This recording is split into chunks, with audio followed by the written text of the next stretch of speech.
Good afternoon, my dear students. I'm going to explain to you today the difference between gerund and infinitive, okay? Gerund and infinitive are going to be different forms of the same thing, like different forms of what we will call in Spanish an infinitive, okay? Why does this exist in English? Because of the types of verbs or sentences we need to make. So the infinitive is like this: to go, to sit, to enter, to put, and the gerund is going to be the verb plus ing. So you say going, sitting, entering, and putting. This is not a continuous form. It is used in continuous form, yes, but it is not a continuous form, okay?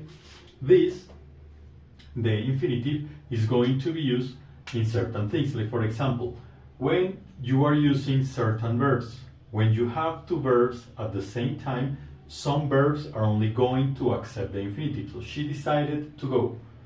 We want to eat, or they agree to cook. We are going to use it also after adjectives. So for example, he's happy to help you, or we are excited to sing. Okay? And finally, we are going to use it for the infinitive of purpose. I work really hard to have money to exercise. I work really hard to have money, or we exercise to improve our health. So, one more time, with certain verbs, after adjectives, and the infinitive of purpose to explain why we do something. Okay? Then we are going to have the gerund. What is a gerund? A gerund is going to be, one more time, a different form of a verb that is not conjugated. So for example, when you have certain verbs, dislike is never going to allow something like this. So I dislike listening. He finished using. You suggest contacting.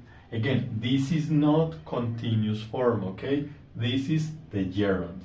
What do we use it else for? To replace a noun. So you say, running in the morning is great, or asking questions is important. You are starting here like with a verb, but this is also actually a noun. So when you start the sentence like this, you need the gerund.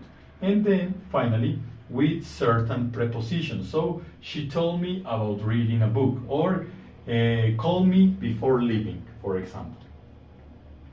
It is important that we differentiate the use of this and that we do not make the mistake of thinking that the gerund is the continuous form. It is not, okay?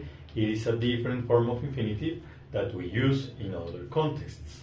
In the description, I'm going to put an explanation, and I'm also going to put an exercise to practice, okay? Remember, arrive to class with questions. Thank you so much.